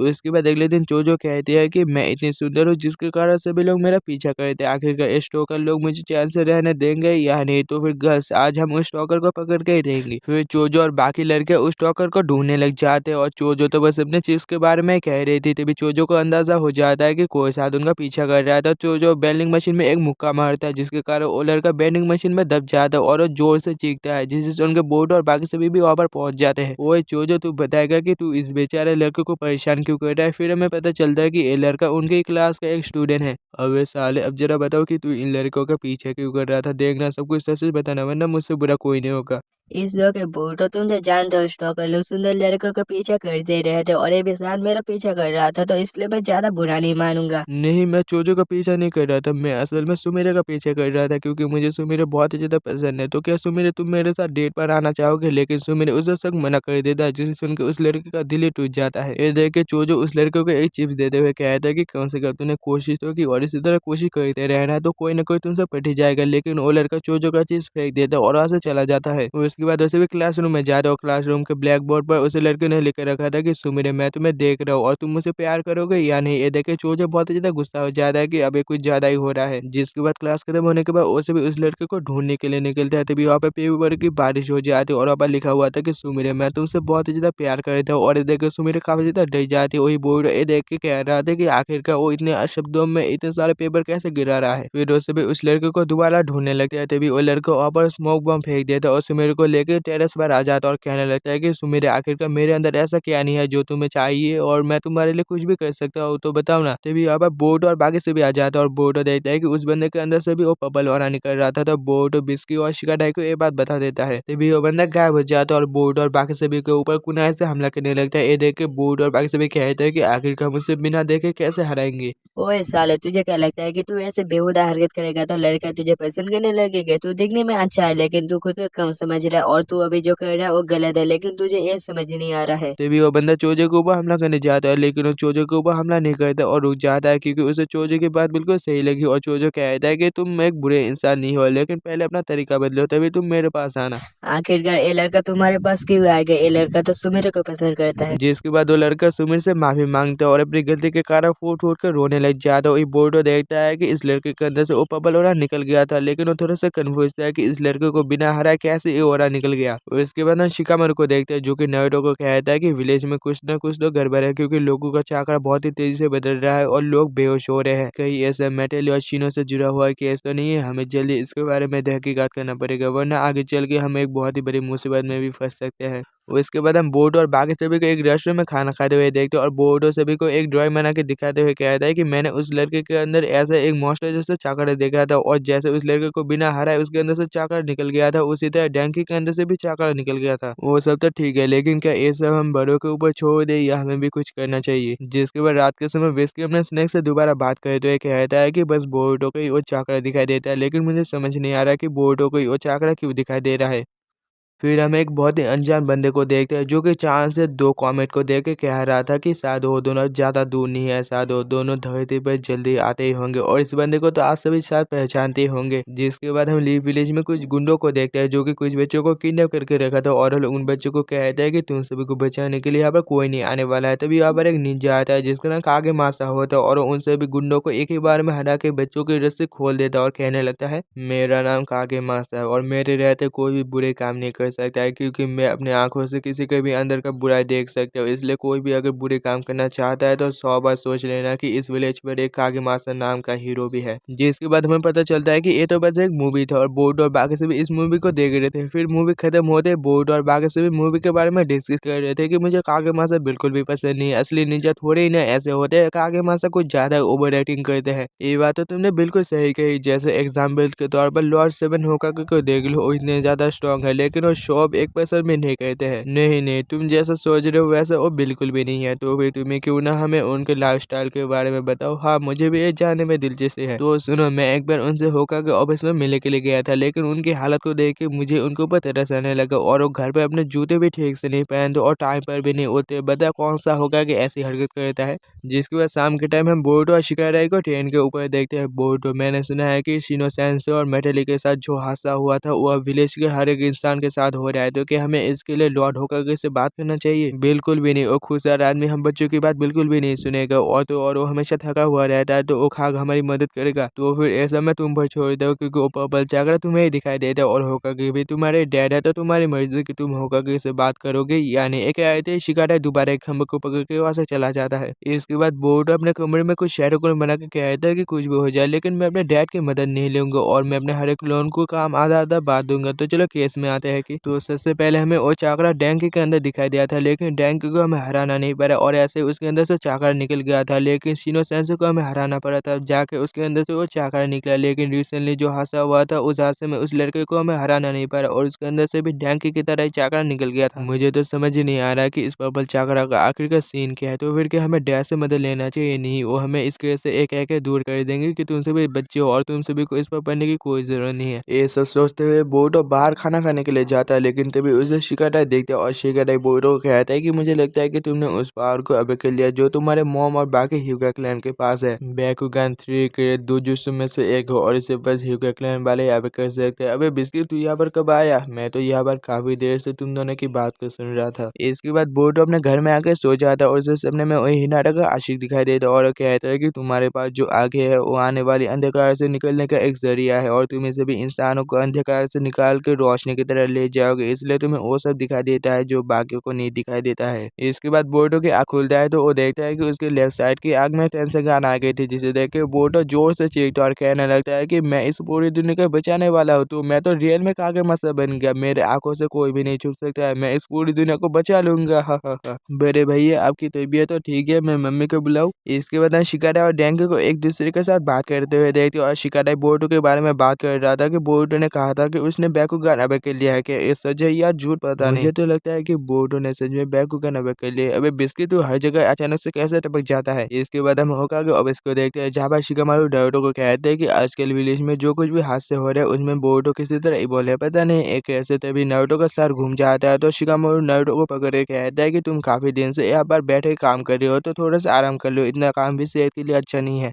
जिसके बाद शिकामारू नारुतो को घर ले आता है और नारुतो सुनता है कि बोरुतो की बहुत तेज आवाज आ रही है, तो नारुतो बोरुतो को देखने के लिए चला जाता है। ये बोरुतो कह रहा था कि मेरी आंखें इतनी ज्यादा चमकदार है कि मेरी आंखों से कुछ भी नहीं छू सकता, मैं इस पूरी दुनिया के बुराई को देख के मिटा सकता हूँ अपनी आंखों से ही। अच्छे और डैड आप वापस घर आ गए, देखो ना भैया तब से ऐसी हरकत कर रहे हो। ओ डैड आप वापस घर आ गए, पता है मैंने एक बहुत ही औसम सी पावर अबे कर ली है। ये बात सुनकर नारुतो शॉक होकर कहने लगता है कि बोरुतो तुमने ताकत हासिल करने के चक्कर में कोई फॉरबिडन स्क्रॉल तो नहीं चुरा लिया है। ये बात सुन के हिनाटा और शिकामारू हंसने लगता है, क्योंकि नारुतो ने भी बचपन में ताकत हासिल करने के चक्कर में एक फॉरबिडन स्क्रॉल चुरा लिया था। नहीं डैड, ताकत हासिल करने के चक्कर में कोई कायरे ऐसा हो सकता है जो कि फॉरबिडन स्क्रॉल चुराएगा, और मैंने जो ताकत हासिल की है उसका नाम बैकुगान है। बोरुतो, बैकुगान अबे करने के लिए बहुत ही हार्ड ट्रेनिंग करना पड़ता है और ऐसे ही बैकुगान अबे नहीं होता है। तो आपको क्या लगता है कि मैं आपसे झूठ बोल रहा हूँ?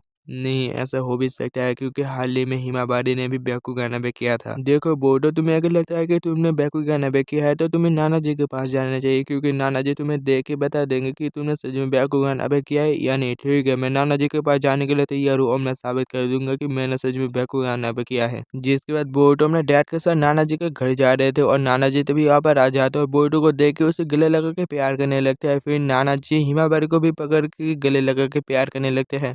डैड फिर से शुरू हो गए हमेशा अपने पोते पोती को देख के ऐसे ही एक्साइटेड हो जाते हैं, जिसके बाद हानामी भी ऐसा ही कहने लगता है। अब मुझे सब कुछ समझ आ गया। तो फिर बोर्डो को लगता है कि उसने बैकुगान अबे किया है। हाँ नाना जी, मैंने बैकुगान अबे किया है, लेकिन डैड को लगता है नहीं कि मैंने बैकुगान अबे किया है। अच्छा मैं समझ गया, लेकिन बोर्डो सबसे पहले तुम ये समझो कि बैकुगान एक क्लैन का है और इसे बस हीगो क्लैन के मेंबर ही अबे कर सकते हैं, और हीगो क्लैन के एक 18 साल का जवान इंसान भी इसे अबे करने के लिए बहुत ही हार्ड रहनी चाहिए, और तुम तो एक बच्चे हो। और अगर तुम्हें लगता है कि तुमने सच में बैकुगान अबे किया है तो मेरे साथ एक बैटल करो, जिससे मुझे पता चल जाएगा कि तुम सच कह रहे हो या झूठ। नाना जी, आपके आंखों के जो नशे निकल के है क्या, इसे बैकुगान कहते हैं? हाँ बोर्ड, अब चलो मेरे साथ फाइट करो। ये सोचो कि मैं तुम्हारा दुश्मन हूँ और मेरे ऊपर पूरी ताकत से हमला करो। डैड क्यों ना बोर्डो का एड्रेस आप मुझे लेने दीजिए और आप बस खड़े होकर देखे कि बोर्डो ने सच में बैकुगन अबे किया है या नहीं। शायद इसमें बहुत ही मजा आने वाला है, लेकिन अब ये मत सोचना कि मैं आपको जीतने देने वाला हूँ। ये तो बैटल करके ही पता चलेगा मेरे प्यारे भांजे। जिसके बाद हनामी और बोर्डो की फाइट शुरू हो जाती और हनामी बोर्डो को बुरी तरह से पीट रहा था। क्या हुआ बोर्डो, अभी तो तुम काफी बड़ी बड़ी बात कर रहे थे, लेकिन अब क्या हुआ? अभी तो बस खेल शुरू हुआ है। एक कहते बोर्ड अपने शेडो क्लोन से हनामी के ऊपर हमला करता है, लेकिन हनामी बोर्डो के हर एक क्लोन को धूल चढ़ा के उसे पकड़ लेता है, लेकिन वो भी बोर्डो का एक क्लोन होता है। जिसके बाद बोर्ड अपने डैड की तरह देखता है जो कि उसे देख रहा था, तो बोर्ड अपने बेस्ट देने की कोशिश करता है और बोर्डो दोबारा अपने शेडो क्लोन बना के हनामी से लेने के लिए चला जाता है, लेकिन हनामी बोर्डो के क्लोन को फिर से पछाड़ देता है और ऐसे कुछ देर लेने के बाद हनामी जीत जाता है और बोर्डो हार जाता है। तो हनामी कहता है कि मैंने इस लड़ाई में कुछ भी तुम्हारे अंदर ऐसा नहीं देखा जिससे मुझे पता चले कि तुमने बैकुगन अबे कर लिया है, इसका मतलब तूने बैकुगन अबे नहीं किया है। ये बात सुनते बोर्डो उदास हो जाता है, क्योंकि उसने अपने सारे दोस्तों को कह दिया था कि उसने बैकुगन अबे कर लिया है, लेकिन वो अपने दुख को दिखाता नहीं और कहता है कि कोई बात नहीं, अभी अबे नहीं किया तो क्या हुआ, कभी ना कभी तो अबे कर लूंगा। जिसके बाद सभी डिनर करने लगते और हनामी बोर्डो के पास आके कहता है कि आज मैंने तुम्हें कुछ ज्यादा पीटा, तो क्या तुम मुझसे नाराज हो? तो बोर्डो कहता है कि ऐसा कुछ भी नहीं है। फिर सभी का डिनर होते ही बोर्डो बाहर आके बैठ जाता है और कुछ सोचने लगता है। तो यहाँ पर हनामी आ जाते हैं, तो बोर्डो कहता है कि शायद आज मेरे डैड को पक्का लग रहा होगा कि मैं बस बड़ी बड़ी बातें ही कर सकता हूँ और कुछ भी प्रूव करके नहीं दिखा सकता, और मैं अपने बैकुगान के बारे में भी झूठ कह रहा था।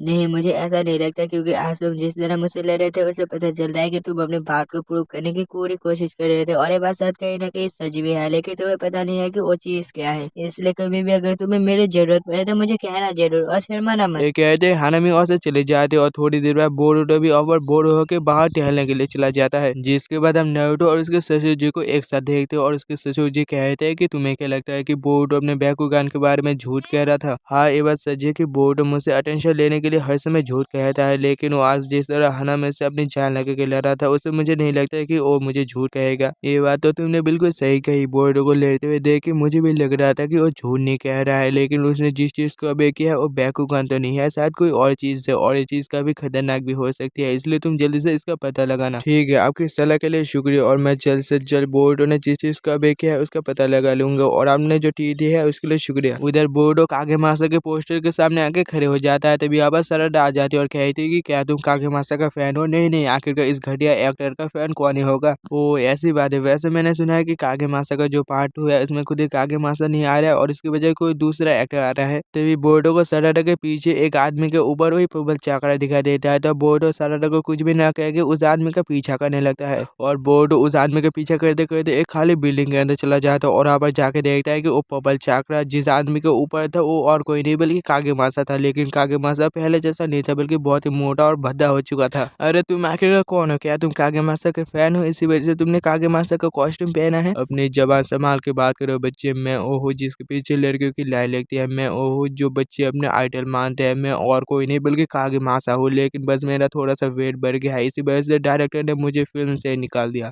चल चल, मुझे तेरे ऊपर भरोसा नहीं है। कागेमासा तो बहुत ही हैंडसम और कूल है, वो तेरे जैसा भद्दा नहीं है, समझे? ये बात सुन के कागेमासा को आ जाता है गुस्सा और वो बोर्डो के ऊपर हमला करने लग जाता है। अबे तू अगर सच में कागेमासा है तो ऐसे विलेन जैसा काम क्यों कर रहा है? तभी कागेमासा कुछ रॉड से बोर्डो के ऊपर हमला करता है, जिससे बोर्डो वहीं पर ही अटक जाता है। तभी यहाँ पर सराडा आ जाती है। बोर्डो, अबे आदमी कौन है? सराडा, तुम्हारे चश्मे का नंबर बढ़ गया है कि एक कागेमासा है? क्या सच में एक कागेमासा है? ये आदमी तो कागेमासा कम कद्दू ज्यादा लग रहा है। ये बात सुन के कागेमासा को फिर से गुस्सा आ जाता है और वो सराडा के ऊपर हमला कर देता है, लेकिन सराडा बोर्डो को लेकर वहां से भाग जाती है। जिसके बाद सराडा बोर्डो से पूछते हैं कि आखिरकार कागेमासा तुम्हारे पीछे क्यों पड़ा हुआ है। असल में कागेमासा के अंदर वही पबल चाकरा है जो पहले उस अजीब से लड़के के अंदर था, जो सुमिरे के पीछे पड़ा हुआ था, जिसके कारण ही कागेमासा ऐसा बन गया। तो फिर हमें होकागे होका को ये सारी बात बताना चाहिए होगा कि ये सब ठीक कर देंगे। नहीं, उनको बता के कुछ भी फ़ायदा नहीं होगा क्योंकि ये बबल चाकर बस मुझे ही दिखाई देते हैं और वैसे भी उनको अगर बताएँगे तो वो हमारी कुछ भी मदद नहीं कर पाएँगे। वैसे भी मैं इस केस को खुद ही सॉल्व करना चाहता हूँ। जिसके बाद बोरुतो कागेमाशा के सामने जाके उसे मोटा-मोटा कहकर चिढ़ाने लगता है तो कागेमाशा को आ जाता है फिर से गुस्सा और वो बोरुतो को पकड़ लेता है। तो बोरुतो कहता है कि मैंने तुम्हारी मूवी देखी थी जहाँ पर तुमने कहा था कि कोई भी इंसान अपने बातों से महान नहीं बनता बल्कि उसे करके भी दिखाना पड़ता है। एक कहते बोरुतो गायब हो जाता है तभी सारादा अपने जान शुरिकन से कागेमाशा के ऊपर हमला कर देता है और वो जान शुरिकन से बोरुतो का ट्रांसफॉर्मेशन जिससे होता है। फिर बोरुतो कागेमाशा को एक जोरदार मुक्का मारता है जिसके कारण कागेमाशा के अंदर से वो बबल वाला निकल जाता है। जिसके बाद बोरुतो और सारादा कागेमाशा को वहीं पर ही बांध के चले जाते हैं। जिसके बाद अगले दिन बोरुतो सुबह एकेडमी जा रहा था तो हिमाबारी बोरुतो को कहता है कि भैया आप अपना चश्मा भूल गए हैं। तो बोरुतो हिमाबारी को कहता है कि मुझे इस चश्मे की कोई जरूरत नहीं है, तुम चाहो तो इसे रख सकते हो। इसके बाद एकेडमी में शिकारे बोरुतो को कहता है कि तुम्हारे पास बैकुगा नहीं है तो तुम्हारे डैड ने तुम्हें कुछ कहा नहीं। सच कहूँ तो मुझे इससे कोई फर्क नहीं पड़ता कि मेरे डैड मेरे बारे में क्या सोचते हैं या क्या कहते हैं, लेकिन मैं इतना जानता हूँ कि मेरे पास कुछ तो जरूर फैसल है और ये मुझे किसी को साबित करने की कोई जरूरत नहीं है। तुम सभी ये जानते हो यही मेरे लिए बहुत है। फिर बोरुतो और बाकी सभी एक बिल्डिंग के ऊपर जाके अपनी आंखों पर जोर देके सभी लोगों को देख रहा था कि किसी के अंदर वो बबल चाकर आया है या नहीं, लेकिन बोरुतो को किसी के अंदर भी वो बबल चाकर दिखाई नहीं देता। सच में ये सब बहुत ही ज्यादा इरिटेटिंग है। लेकिन अब तो हमारा डैड भी उस चाकर को ढूंढने लग गया है लेकिन अब तो उनको कुछ ही नहीं मिला तो फिर हमें उससे पहले उस चाकर को ढूंढना पड़ेगा। लेकिन सारा दिन वहाँ पर नजर रखने के बावजूद उनको कुछ नहीं दिखता तो वो सभी घर जाने लगते हैं। और शिकारे तूने इस बार मैं सोचा है कि घर जाके हम क्या बहाना दे क्योंकि हम क्लास बंक करके उस चाकर को ढूंढ रहे थे और ये बात हमारे मॉम डैड को बिल्कुल भी पसंद नहीं आएगी। तुम इसकी फिक्र मत करो बोरुतो, मैंने पहले से इनोसेंस का एक बहुत ही अच्छा बहाना बना के लेटर भेजा था तो इसकी वजह से हमारे मॉम डैड को कुछ नहीं पता चलेगा। ओ ये तो तूने बहुत ही अच्छा काम किया है विस्की। फिर बोरुतो जैसे अपने घर के अंदर जाता है हिनाटा बहुत ही गुस्से से बोरुतो का वहाँ पर इंतजार कर रहा था। बोरुतो क्या तुम मुझे समझाओगे कि ये लेटर तुमने सीनो को भेजा था? और उस लेटर पर लिखा हुआ था कि विलेज में एक बहुत ही खतरनाक बीमारी फैल गई है जिसके कारण हम कुछ दिनों के लिए एकेडमी नहीं आ पाएंगे। और ये देख के बोरुतो के तो होश ही उड़ जाते हैं। जिसके बाद अगले दिन हिनाटा बोरुतो के साथ एकेडमी सीनो से बात करने के लिए आता है और सीनो बोरुतो को कहता है कि बोरुतो तुम क्लास बंक कर रहे थे इसलिए तुम्हें एक्स्ट्रा क्लास करना पड़ेगा। तो बोरुतो गुस्सा होकर कहता है कि आप सभी तो बस अपने ही चलाते हो और हम सभी बच्चों की कभी सुनते ही नहीं हो। आप सभी को तो शायद ये बात भी नहीं पता होगा कि हम किस मुसीबत का सामना कर रहे हैं। कहते बोरुतो गायब हो जाता है और वो तो बस बोरुतो का एक शैडो क्लोन होता है। जिसके बाद शिनो हिनाटा को कहता है कि क्या तुमने नारुतो को ये बात बताया है कि बोरुतो हर समय क्लास बंक करता है? नहीं, अभी तक मैंने नारुतो को इसके बारे में नहीं बताया क्योंकि होकागे बनने के बाद नारुतो हर समय थका हुआ रहता है और घर आके सीधा सो जाता है, इसलिए मुझे नारुतो को ये बात बताने का कभी भी मौका ही नहीं मिला। ओ ऐसी बात है। मेरे ख्याल से तुम्हें नारुतो को इसके बारे में बता देना चाहिए क्योंकि होकागे बनने से पहले नारुतो एक पिता है और उसे अपने पिता बनने का फर्ज पूरा करना ही होगा। इसके बाद हम शिकाराई को देखते हैं जो कि उसके मॉम ने उसे इतनी जोर से थप्पड़ मारा था जिसके कारण उसके गालों में उसके मॉम के उंगलियों के निशान छप गए थे। लेकिन आखिरकार ये कैसे हो गया? मैंने सीनो सेंसे को इतना अच्छा लेटर भेजा था लेकिन इसके बावजूद तुम्हारे मॉम डैड को इसके बारे में कैसे पता चला? जिसके बाद सीनो सभी को एक टास्क देता है कि विलेज में तुम सभी अपनी मर्जी का कोई भी एक काम चुनकर सभी की मदद करना पड़ेगा। ये बात सुनकर चोजो कहते हैं कि मैं तो एक रेस्टोरेंट में काम करूंगी और यहाँ पर लोगों की मदद करते करते खाना भी खाऊंगी पेट भर के। वही इबाबे डेंगू को लेके कहते हैं कि हम दोनों फाड़ करके दुकान में काम करेंगे और यहाँ पर पटाखे बनाएंगे, इसमें बहुत ही ज्यादा मजा आएगा। उधर बोरुतो शिकाराई को धीरे से कहता है कि हम दोनों लेटर डिलीवर का काम करेंगे जिससे हम दोनों लेटर डिलीवर करते करते विलेज में हर किसी के ऊपर नजर भी रख पाएंगे। वही दूसरी तरफ मेटली इनोशिन को कहता है कि हम दोनों फायर फाइटर का काम करेंगे और सभी लोगों को आग से बचाएंगे। उसके बाद बोरुतो और बाकी सभी एक पोस्ट ऑफिस में आ जाते और यहाँ का एक वर्कर उनको काम समझा रहा था तभी यहाँ पर वहाँ का मैनेजर आ जाता और कहने लगता है वो तो फिर तुम सभी बच्चे अपने स्कूल के असाइनमेंट पूरा करने के लिए यहाँ पर काम करने के लिए आए हो, ये तो बहुत ही अच्छी बात है। लेकिन ये मत समझना कि तुम सभी बच्चे हो तो मैं तुम सभी को छोड़ दूंगा, तुम सभी को आज ही ऐसा लेटर डिलीवर करना पड़ेगा। और वैसे बचपन में मैं भी स्कूल का असाइनमेंट पूरा करने के लिए पोस्ट ऑफिस में आता था और सभी लेटर को कुछ इस तरह डिलीवर करता था। उसके बाद बोरुतो और बाकी सभी उस आदमी के साथ लेटर डिलीवर करने लग जाते और लेटर डिलीवर करते करते उसे भी काफी ज्यादा थक जाते हैं तो उसे भी थोड़ा सा रेस्ट करने लगते हैं। लेकिन बोरुतो आसपास उसी बबल चाकर को ढूंढ रहा था तभी बोरुतो को वहीं पर ही उसके डैड दिखाई देता है जो कि एक इवेंट में रिबन काट रहा था। तभी नारुतो को भी बोरुतो दिखाई देता है तो नारुतो फ्लाइंग राजिन जिससे तुरंत बोरुतो के पास चला जाता है और कहने लगता है तो फिर तुम अपने क्लास के असाइनमेंट पूरा करने के लिए अपने दोस्तों के साथ लोगों की मदद कर रहे हो, ये तो बहुत ही अच्छी बात है, इसी तरह लोगों की मदद करो। एक कहते नारुतो वहाँ से गायब हो जाता है। फिर बोरुतो कहता है कि दोस्त हमारे पास ज्यादा समय नहीं है, हमें एक काम खत्म करके उस अजीब से चाकर को भी ढूंढना है। एक कहते सभी पूरी तरह से काम करने लग जाते हैं लेकिन बोरुतो जल्दबाजी में ठीक से लेटर डिलीवर नहीं कर रहा था। उसके बाद हम किबाबे और डेंकी को देखते हैं जो कि पटाखे बना रहा था लेकिन किबाबे पटाखों में से बारूद थोड़ा सा से ज्यादा डाल देता है, जिसके कारण वहाँ पर ही पटाखा फूट जाता है। वो दूर से शिखर इस आवाज को सुन के कह रहा था कि आखिर इस सीजन में कौन पटाखे जला रहा है। इसके बाद हम मेटालिक को देखते हैं, जो कि अपनी कमजोरी के कारण फिर से वहाँ पर गड़बड़ कर देता है। जिसके बाद बोर्ड और बाकी सभी का काम पूरा होता है, वो सभी उस आदमी के पास चले आते हैं। तभी वहाँ पर बिस्की आके कहता है कि सेंजू पार्क में एक आदमी पागल होकर हर तरह तबाही मचा रहा था। मुझे लगता है कि उस आदमी के अंदर भी वही पबल चाकर गया हुआ है। ये कहते सभी सेंजू पार्क जाने लग जाते हैं। अरे रुक जा, अभी भी बहुत सारे लेटर डिलीवर करना बाकी है, मैं इतने सारे लेटर को अकेले डिलीवर नहीं कर सकता हूँ। जिसके बाद हम संजू पार्क को देखते हैं, जो कि पूरी तरह से तबाह हो चुका था और जिस आदमी के अंदर वो पबल चाकरा गया हुआ था उसके अंदर से पूरा चाकरा निकल गया था और कुछ ऐसा हो गया था जैसे कि वो सदियों से बीमार पड़ा हुआ है। वो ईसाई इन सब की इन्वेस्टिगेशन कर रहा था और सब कुछ खत्म होते है जैसा बोर्ड और बाकी सभी यहाँ पर पहुंचते हैं तो देखते हैं कि यहाँ पर कुछ भी नहीं है। उसके बाद साई नारुतो को सब कुछ बता देता है कि किस किस के अंदर वो पबल चाकरा गया हुआ था और कहाँ इंसिडेंट हुआ था। लेकिन उस चाकरा को हाशिरामा सेल से कंट्रोल किया जा रहा था क्योंकि उस ब्रांच पर पौधा हुआ था, क्योंकि ये हाशिरामा सेल से ही पॉसिबल है। लेकिन मुझे ये चीज समझ नहीं आ रहा कि मेटालिक के अंदर भी वही सेम चाकरा गया हुआ था और इस आदमी के अंदर भी वही सेम चाकरा गया हुआ था, लेकिन मेटालिक के अंदर से एक कतरा भी चाकरा नहीं निकाला गया, लेकिन इस आदमी के अंदर से पूरा चाकरा निकल लिया गया था। लगता है कि आज की पूरी रात भी मुझे यही पर ही काम करना पड़ेगा। तो फिर गाइस हम यही पर ही इस पार्ट को एंड कर देते हैं। तो फिर आप सभी बताना जरूर कि ये पार्ट आप सभी को कैसा लगा। अगर अच्छा लगा होगा तो लाइक सब्सक्राइब करके कमेंट जरूर कर देना। तो फिर मिलते हैं अगले पार्ट में, तब तक के लिए बाय।